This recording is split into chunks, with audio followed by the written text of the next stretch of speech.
estão me ouvindo aí atrás? Microfone? Não estou ouvindo o microfone de volta. Bom, então, boa noite a todos. Meu nome é Silvana. É um prazer poder estar aqui conversando com vocês, né? Para a gente é sempre uma oportunidade de estudar um pouco mais a doutrina. Vou começar que eu estou me curando de uma gripe, minha garganta já está arranhando aqui. Vou só na água aqui. Bom, então, o nosso tema de reflexão para essa noite é inimigos desencarnados. Esse tema é um tópico do Evangelho segundo o Espiritismo que está no capítulo 12, que é um capítulo muito interessante que se chama Amai os Vossos Inimigos. Então, a gente vamos começar do começo, tentando entender essas duas palavrinhas, né? Inimigo e desencarnado. Eu acho muito interessante que o Espiritismo ele é uma filosofia, né? uma doutrina que nos convida a reflexões mais profundas. Né? Então, quando a gente pensa assim, em inimigos desencarnados, parece que a gente sabe bem o que é isso, né? Mas quando a gente começa a pensar mais profundamente em cada palavrinha dessa, parece que pode não ser tão simples, né? Então vamos ver, vamos começar com desencarnados. Todo mundo aqui sabe o que é desencarnado? Tem alguém aqui que está vindo na casa pela primeira vez? Tem alguém que está conhecendo o Espiritismo agora? Não? Todo mundo veio de casa? Então tá bom. Quem falou sim aqui? Acho que tem um símbolo aqui. Então fala aí o que é desencarnado. Me ajuda aí.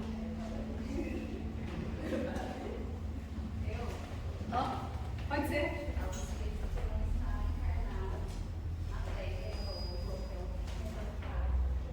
Um espírito que não está encarnado na Terra. Aí a gente tem que saber o que é estar encarnado e a gente tem que saber o que é espírito, né?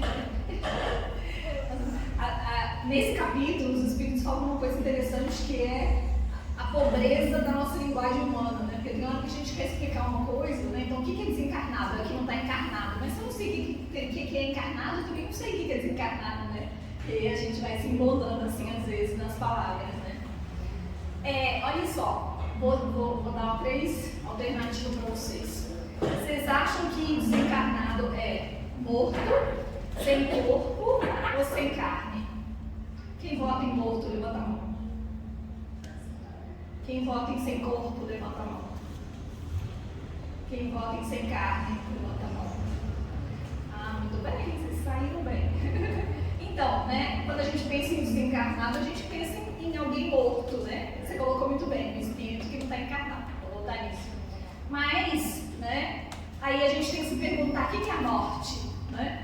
Porque para nós, no Espiritismo, a morte não existe. Então não fica muito bom a gente dizer que o desencarnado está morto, né? Porque para nós a morte não existe. A não ser que a gente entenda a morte como a finalização de um ciclo e o início de outro.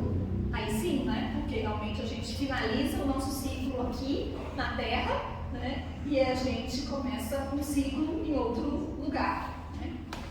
Então, a segunda opção era sem corpo. Algumas pessoas levantaram a mão, mas vamos nos lembrar, né, que quando a gente desencarna, né, quando a gente fecha esse ciclo aqui, que a gente chama de morte, a gente perde esse corpo, esse aqui, né, mas a gente continua com outros corpos, porque não tem como a gente imaginar, né, pelo menos por enquanto para nós, né, o espírito sem o corpo, né, então na verdade a gente tem vários corpos e a gente perde um. Então, não desencarnado não é que ele não tem corpo, né? Ele tem corpo. Só que é um corpo fluídico, não é esse corpo material. Então, dessas 3 opções que eu dei, a melhorzinha seria o sem a carne, quando a gente pensa em carne como esse corpo material, né? Que a gente está conversando aqui. Então, voltando, né, do que a nossa colega colocou lá no fundo, né? O desencarnado é um espírito que não está mais encarnado, ou seja, que ele já perdeu o corpo físico, né? E aí a gente tem que se perguntar o que é um espírito, né? Quem arrisca? É que eu sou linguista, viu, gente? Eu adoro ficar esmiuçando as palavras, mas é bom porque tem hora que tem palavras muito simples que a gente esquece, né? O que é o espírito? Espírito é quando a pessoa está desencarnada. Não. Se Se o espírito é quando a gente está desencarnado, aí a gente também desencarnado é espírito, a gente não sabe nem o que é espírito nem o que é desencarnado. Quem arrisca? É uma energia. Isso aqui é uma energia, né, que está iluminando a sala aqui.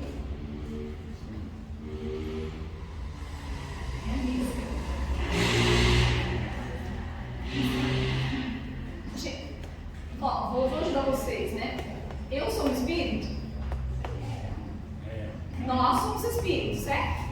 Mas o que é o espírito? Tá vendo que é muito simples? Todo mundo velho de casa aqui a gente esqueceu. Livro dos Espíritos, lição de casa. Livro dos Espíritos, primeira parte, lá, sobre o espírito. O espírito, fala isso. Princípio inteligente do universo. Quase. O Aristeu falou o princípio inteligente, mas o princípio inteligente ele é antes da individualização. O espírito já é o princípio inteligente individualizado. Né? Bom, aí é questões filosóficas. Mas para simplificar, o espírito é um ser, né, inteligente da criação que já atingiu esse estado que a gente chama de humanidade. Né? Então, quando a gente fala de espírito, nós estamos falando. Porque Deus criou vários seres, né? Criou várias coisas. Né? O planeta Terra, né, é uma criação de Deus, né? O Sol, a Lua. Mas a doutrina espírita vem nos esclarecer que nós somos esse princípio, esse ser inteligente da criação, né? E aí, claro que tem muitos outros seres inteligentes na criação, mas nós somos aqueles que já atingiram, né, essa fase do raciocínio lógico, né, do sentimento, da consciência principalmente. Uma grande característica que nos diferencia, né, dos animais é que a gente já começa a ter consciência de Deus, de nós mesmos, né? Tá. Então, nós estamos falando, né, de um inimigo desencarnado. Então, eu sempre digo aqui, né, no começo das nossas reflexões que assim, é difícil a gente escolher um foco, né, para o que a gente vai trazer aqui para a nossa reflexão, porque os temas são muito amplos. E aí, quando eu estava estudando esse tema, o desencarnado, na verdade, não me chamou muita atenção. Né? O que chamou muita atenção é o inimigo. Né? E aí, eu acho que tudo que a gente disser aqui para o inimigo desencarnado serve para o encarnado. Tudo não, né? Quase tudo. Mas aí, essa palavrinha inimigo é muito interessante, né? O que é um inimigo? Vou deixar vocês pensarem que essa é mais difícil. Quem falou? Uma pessoa que não gosta da gente, nossa, se todo mundo que não gostar de mim for meu inimigo, vai ficar bem difícil minha vida, Cris.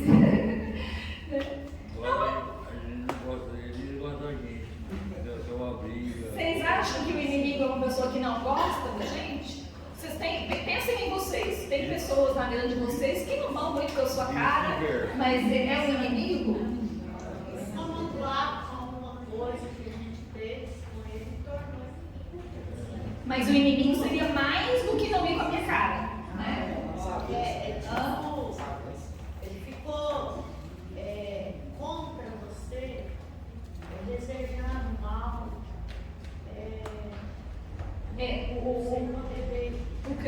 O Cleuber colocou aqui que, como você tinha colocado, né, que aconteceu alguma coisa, teve alguma desavença, algum desentendimento. É por aí, mas olha só, nem todo mundo com quem a gente teve uma desavença, um desentendimento virou inimigo, né? Espera. Senão nós estamos perdidos, né? Então a nossa vida vai ficar difícil. Porque desavenças ao longo da vida a gente tem muitas, né? Desentendimentos, mas a gente espera que aquilo se resolva, né? Que aquela pessoa, que aquela relação não vire uma relação de ódio, de inimizade, né? Então o que é o inimigo? Quem que é o inimigo?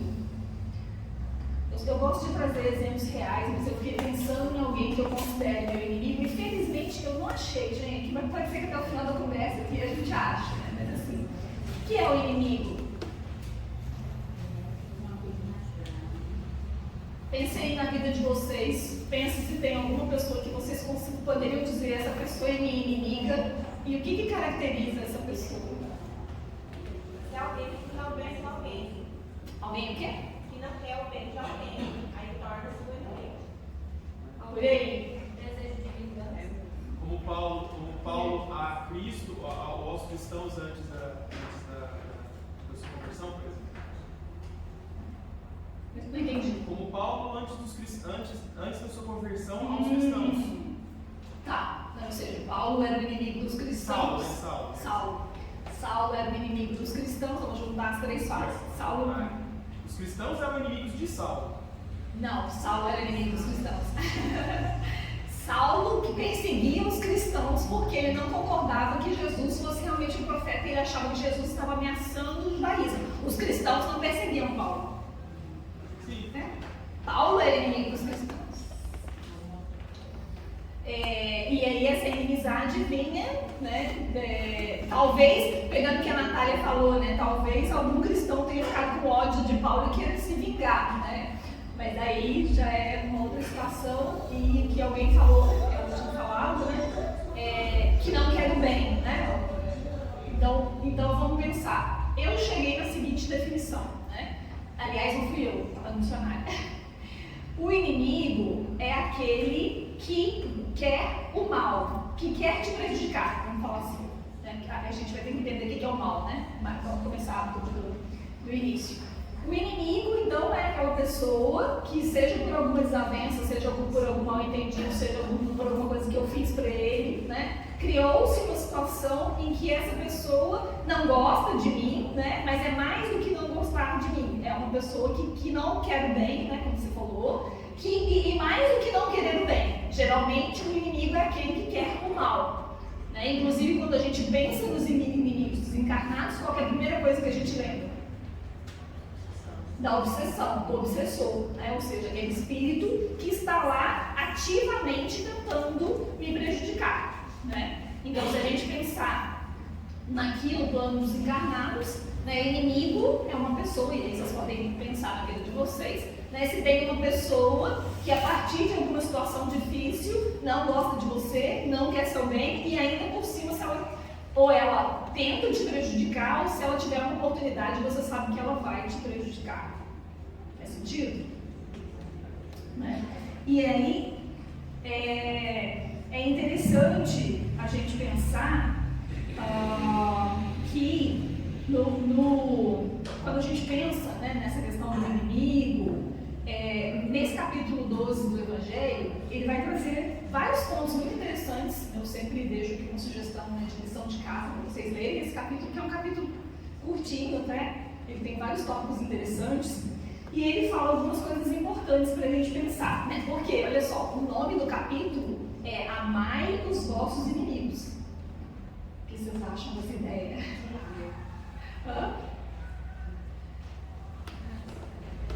O que vocês acham dessa proposta de Jesus? Amai os vossos inimigos.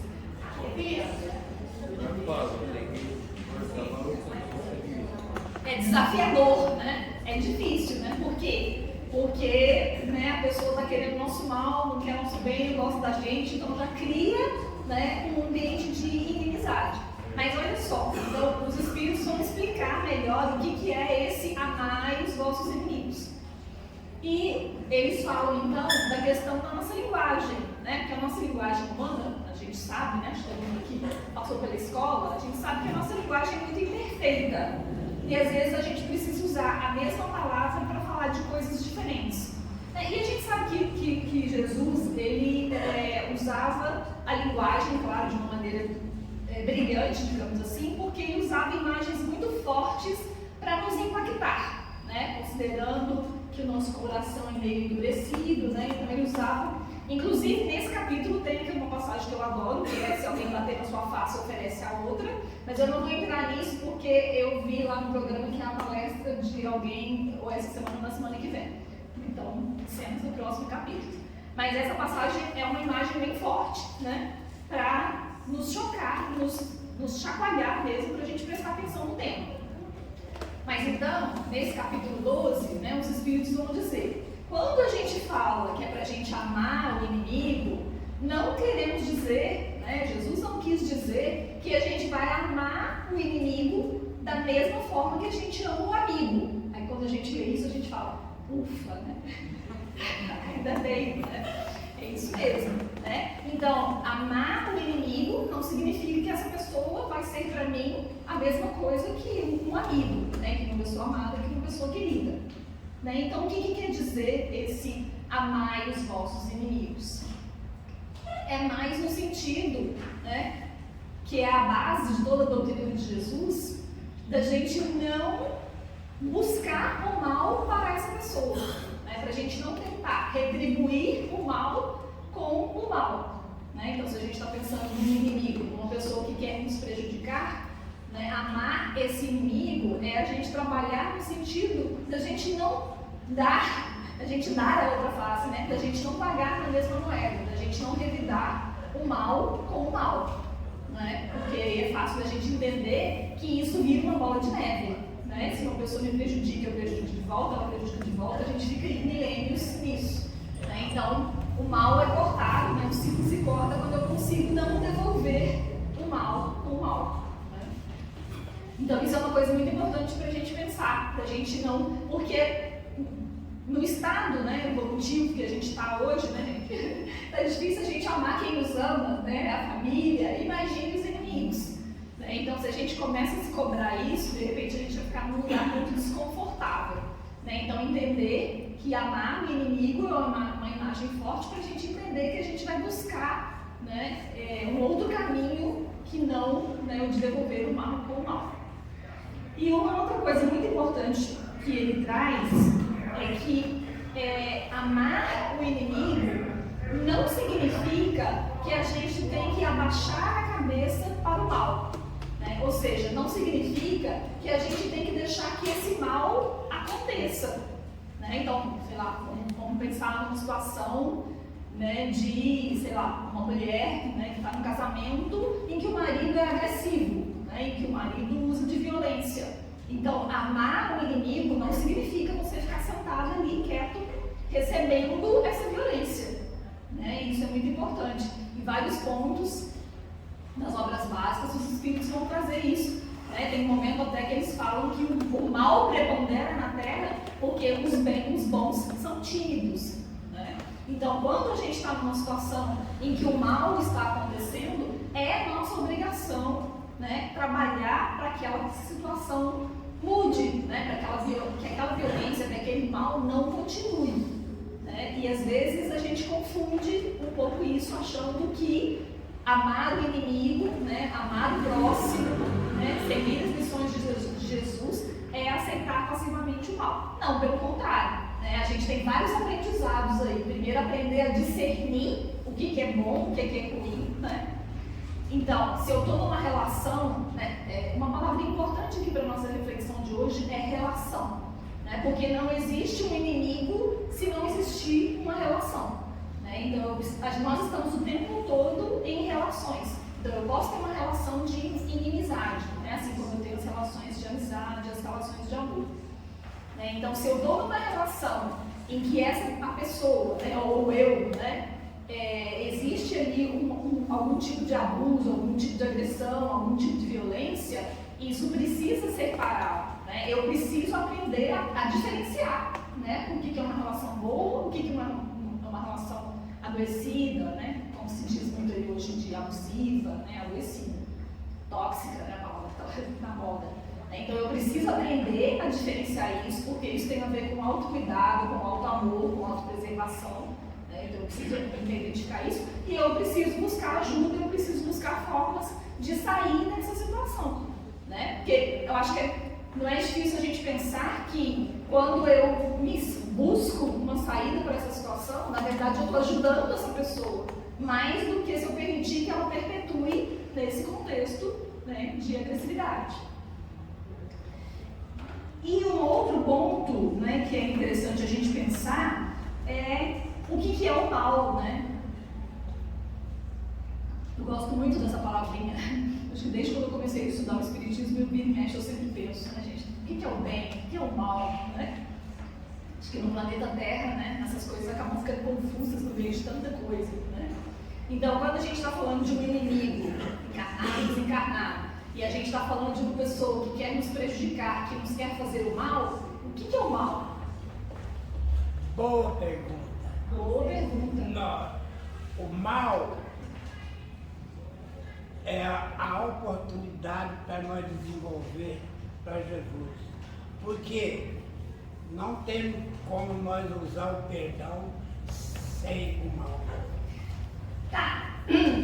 Tá. Eu não sei se vocês ouviram, né? Ele tá falando que o mal é a oportunidade para a gente desenvolver para Jesus. Tá. Mas assim, a gente precisa de uma definição que eu consiga, né?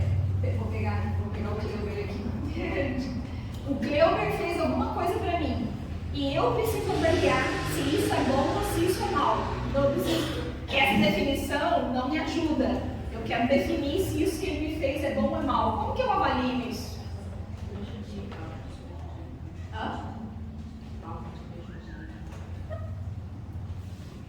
Melhor ainda, né? Como é que eu sei se nas minhas ações do dia a dia, se eu estou fazendo bem, se eu estou fazendo mal?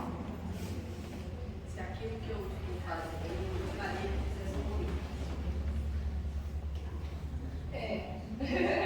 Essa é a básica, né? Essa é a regra básica que a gente esquece, né? Que Jesus trouxe, né?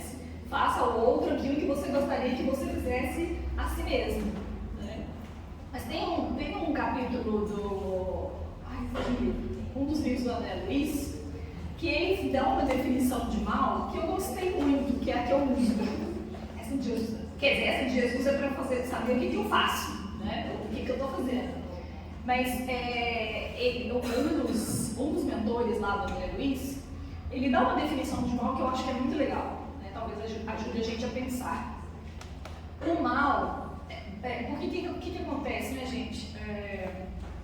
Nós somos espíritos ainda muito imperfeitos, né? Nós estamos ainda muito que aprender, muito que caminhar, né? E às vezes a gente faz muitas coisas que é muito por ignorância, né? Por falta de amadurecimento, por falta de consciência. Então, na verdade, o mal ele acaba sendo uma coisa muito presente na nossa vida, né? O mal não é uma coisa que está lá distante, é uma coisa do nosso dia a dia, é uma coisa da nossa realidade nesse momento, né?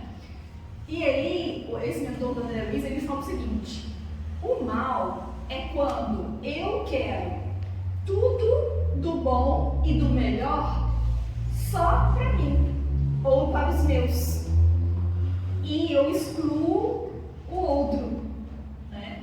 Então, eu acho interessante isso, porque muitas coisas que a gente faz na vida, a gente faz para o nosso bem, não é?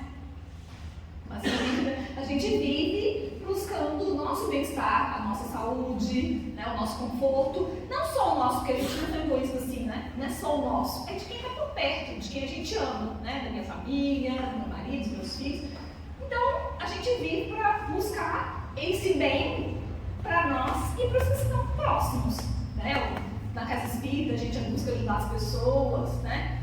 Mas quando a gente faz isso, ao mesmo tempo, a gente está prejudicando outras pessoas, né? A gente está prejudicando, por mais bom que a gente seja, que a gente queira ser, né? Hoje em dia, a gente vive numa sociedade consumista que a gente produz uma quantidade de lixo que está detonando o nosso planeta.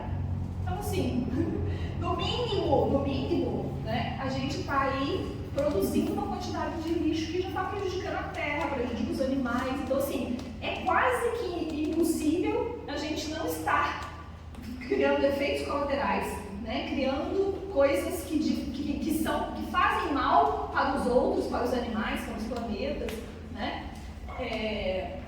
Se a gente pensar a forma que a gente trata os animais hoje, né? Acho que qualquer um que quiser procurar na internet, né, esses documentários nos streamings aí, os documentários de como a nossa sociedade hoje cria os animais que nós comemos, né, e nós comemos a nossa carne tranquilamente, sem se preocupar com isso, a gente está prejudicando, né, os animais, o planeta. Então, assim, é quase que impossível a gente viver, né, cuidar de nós mesmos e dos nossos, sem criar algum efeito colateral, né, de mal. Então, a gente pode reconhecer. A questão é, quanta consciência a gente tem disso?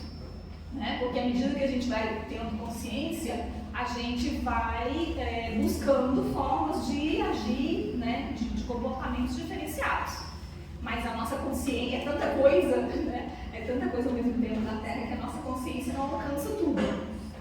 E tá tudo bem, né? É o nosso momento de evolução mesmo. Mas, quando eu penso eu gostei dessa definição porque ela nos ajuda a pensar. Porque quando eu penso assim, não, eu sou uma pessoa boa, não faço mal para ninguém, eu estou olhando o bem e o mal como se eles fossem coisas muito separadas, né? Eu não estou olhando essa relação. Né? Agora, quando eu penso o bem e o mal, né? O mal como aquilo que eu estou fazendo para mim, para os meus, né? Mas que eu excluo outras pessoas ou que eu prejudico outras pessoas, daí eu começo a ter uma dimensão melhor, né? Das minhas ações, do impacto das minhas ações na sociedade, no nosso mundo. Né? Pode ser a ausência do bem, do mal? Sim, né? A gente pode pensar na nossa evolução, né? A gente vai passar por esses estágios aí, né? De que a gente está num nível de egoísmo mais alto, né? Então a gente está muito focado só no nosso bem mesmo, né? E depois a gente começa a ir ampliando esse bem para os outros, né? Eu fiquei pensando nisso, assim, se a gente conseguir imaginar uma situação em que a gente é neutro, que a gente não está fazendo, né, o mal, né? Que alguns autores definem, né, o bem, o mal como ausência do bem, né? Mas assim, eu acho que no grau que a gente está de evolução, né, o espírito é algo muito complexo. Então eu diria que a gente está o tempo todo fazendo o bem, né, e o mal. Mas então vamos pensar, né, o que acontece com o inimigo, né? O inimigo não é e é legal quando a gente pensa nos inimigos desencarnados, né? Porque, não sei se vocês já repararam, né, em filmes, principalmente, né, filmes espíritas, ou mesmo os filmes que não são espíritas, eles tendem a representar os espíritos desencarnados que eles consideram como maus, como aquelas coisas trevosas, assim, né, aquelas sombras escuras.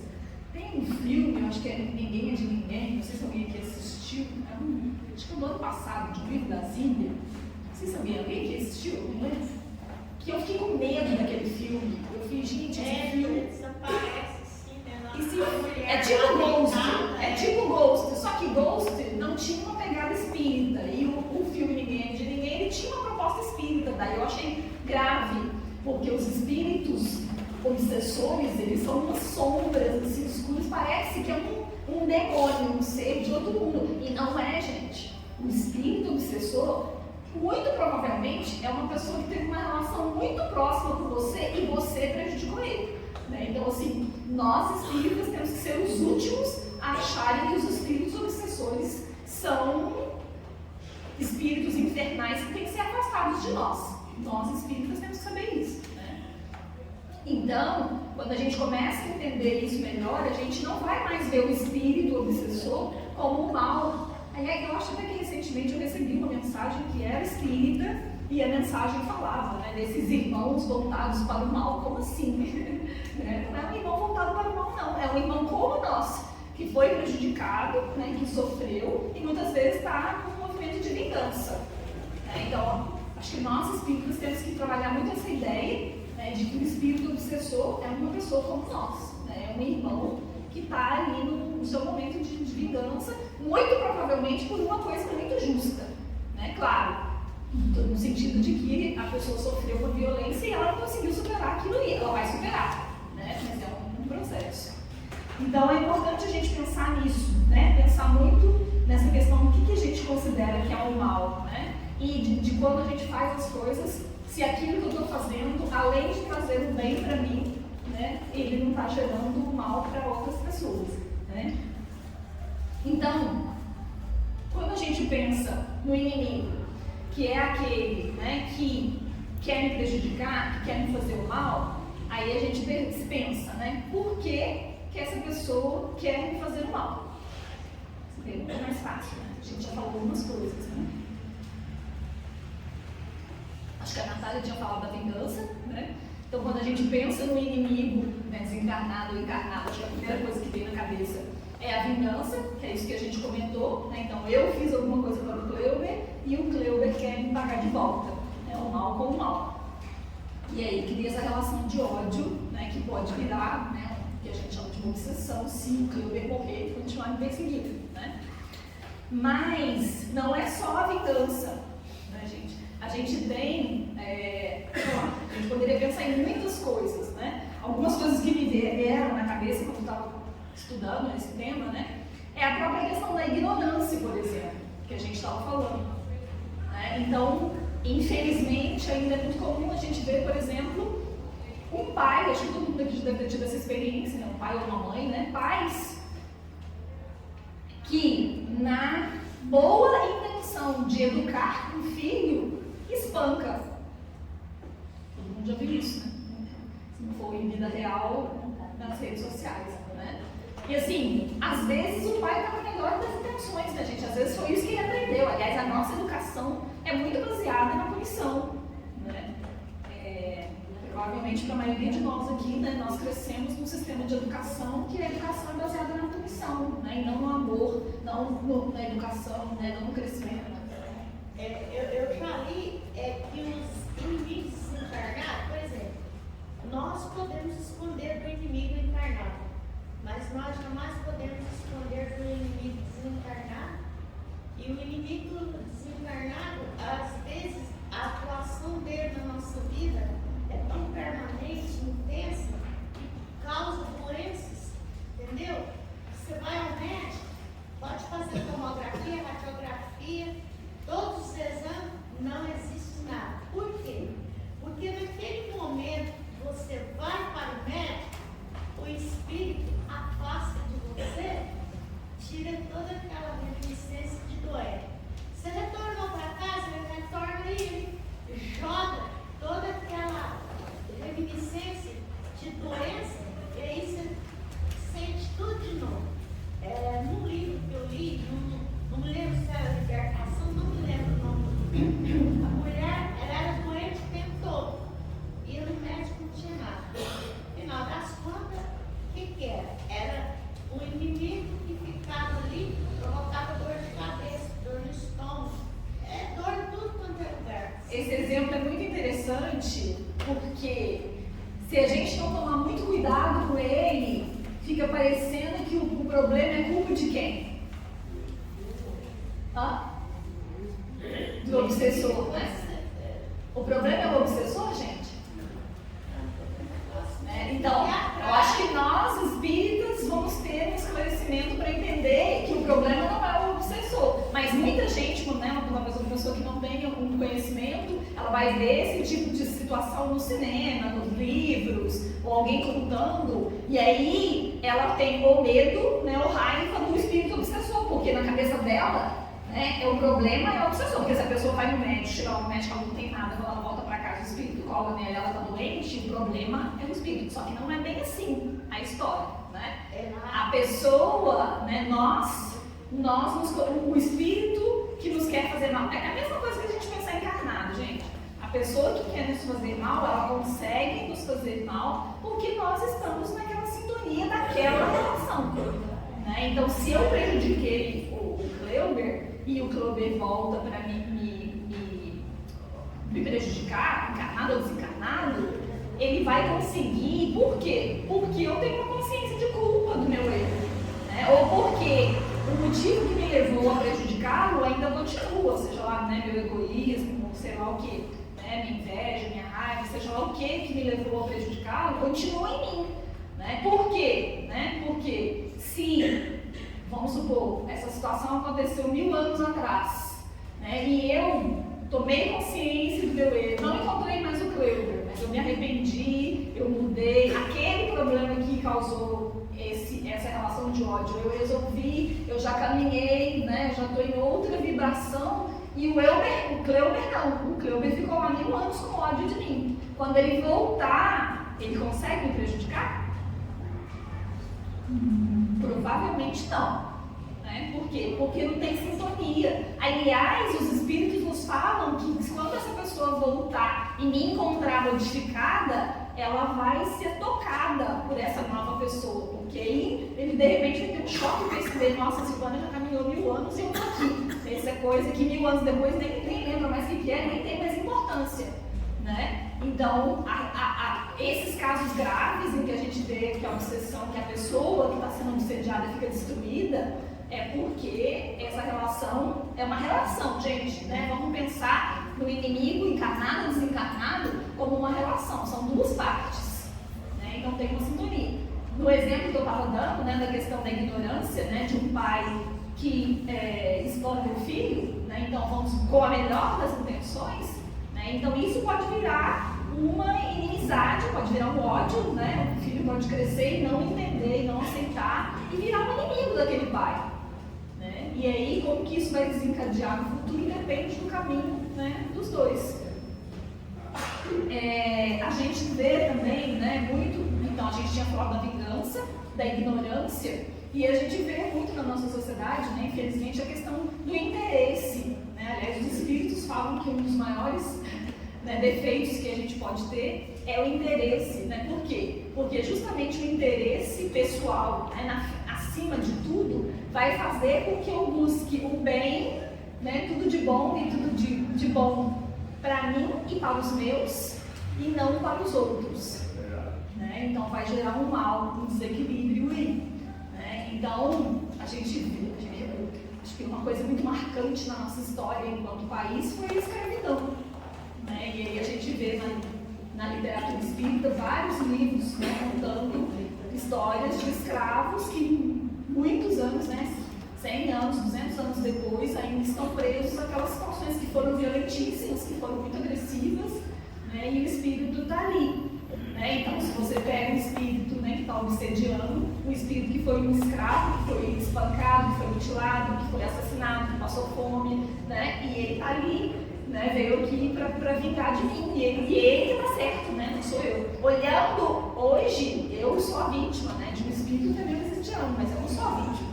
Né? Tem uma relação aqui de um interesse pessoal, né, financeiro. Infelizmente, hoje a gente ainda tem casos de trabalho escravo. Não sei se vocês devem ter visto aí pela mídia.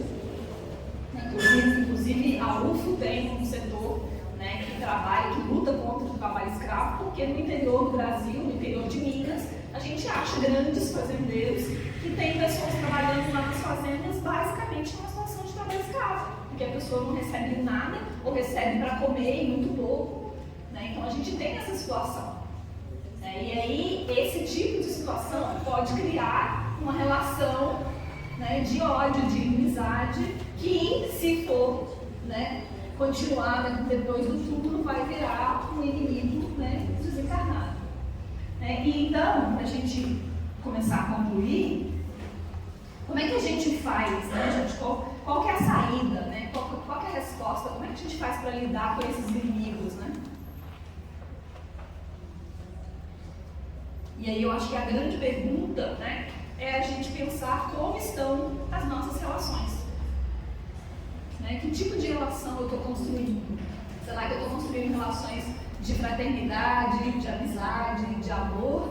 Né? Ou eu estou construindo relações que são de desafeto, de inimizade, né? De briga, de discordância? Né? Porque esse é o caminho para a gente ter um inimigo, né? Se a gente não tem. Né? Tem uma área da psicologia hoje, que na verdade eu não sei muito desse assunto, mas eles usam uma expressão que eu acho muito legal, não sei se vocês já ouviram por aí, que é o win-win, né, que significa ganha-ganha. Eu acho interessante isso porque quando a gente vê as empresas, por exemplo, nesse movimento, é uma área da psicologia organizacional, então são as empresas que usam. Então, quando eu vejo as empresas, né, a ciência fazendo esses movimentos, eu fico vendo assim, né, porque o Evangelho de Jesus ele não está só na religião, né, gente? Ele não está só nas casas espíritas. Né? Jesus tem missionários em todas as partes. Né? Então, essa mentalidade das empresas, né, de trabalhar com o seu cliente, né, de trabalhar uma proposta que seja win-win, que significa ganha-ganha. Né? Então, a gente já começa, enquanto sociedade, a pensar em relações em que todo mundo ganha. Não é legal isso? Porque eu espero, né, que a gente já tenha, depois de 2000 anos de Jesus, né, a gente comece a superar essa mentalidade de que eu vou cultivar uma relação em que eu ganho e o outro perde. Né, e isso para tudo, né, gente? Assim, desde coisas pequenininhas, assim, dentro de casa, né, que é... A gente vive num país que ainda tem traços muito machistas, né? Então a gente ainda tem muito aquela coisa assim de a mulher toma conta da casa, né? E o homem é o provedor, né? Então, você vive ali na casa, mas você não lava seu copo, não arruma sua cama, né? Isso não é uma relação win-win, não é uma relação ganha-ganha, né? Os filhos, porque se todo mundo mora na casa, então todo mundo tem que colaborar, todo mundo tem que limpar, né? Todo mundo tem que fazer de tudo, né? Então, se eu estou lá na minha casa, confortavelmente, esperando meus pais virem arrumar meu quarto, eu estou numa relação que é ganha-perde, né? Eu ganho, mas meus pais perdem. Que além de trabalhar o dia inteiro dentro de casa, eles têm que chegar em casa e arrumar a casa e fazer comida, né? Então, assim, a gente pode pensar nisso nas pequenas coisas do nosso dia a dia, no trabalho, no trânsito, né? No troco, nas pequenas coisas, né? Se as minhas relações, se os meus comportamentos, se os meus movimentos são no sentido de ser uma relação que todo mundo ganha, né? Acho que seria muito rico, né, nos casamentos, né, os casais conversarem e pensarem, né, como é que está a nossa relação? Né, tá bom para você, tá bom para mim? Como é que a gente pode combinar? Como é que a gente pode fazer para que isso seja bom para os dois? Né, para que as relações não fiquem sobrecarregadas, né, não fiquem adoecidas. Então é isso, gente. Eu vou deixar aí para vocês a sugestão de ler esse capítulo, que é um capítulo muito rico. É o capítulo 12, né, do Evangelho. Tem vários tópicos muito interessantes. E aí a gente, né, fica aí com essas questões da nossa reflexão. Tudo bem? Alguém tem algum comentário? Bom, então a gente vai fazer a nossa prece. Vamos fechar os nossos olhos, colocar os dois pezinhos no chão, né? Respirar profundamente. Vamos levar o nosso pensamento para mais alto, buscando alcançar vibrações de paz, de amor, de harmonia. Que nós possamos já ir serenando o nosso coração, para que possamos, né, receber o passe, receber os fluidos que a espiritualidade amiga vem nos trazer, né? Tanto agora, no momento do estudo, quanto lá na cabine do passe, que nós possamos levar as reflexões dessa noite, as reflexões da doutrina espírita, para o nosso dia a dia, né? Para o nosso coração, para as nossas mínimas ações e relações, para que a gente possa, né, aos pouquinhos, passo a passo, e ampliando, né, a nossa consciência, a nossa capacidade de amar, né, de perdoar, de retribuir o mal como o bem, né, e de construir relações cada vez mais fraternas e amorosas, como Jesus nos ensinou. Que Jesus seja o nosso mestre, abençoe todos nós aqui presentes, encarnados e desencarnados, que possamos voltar para os nossos lares em paz e harmonia, hoje e sempre.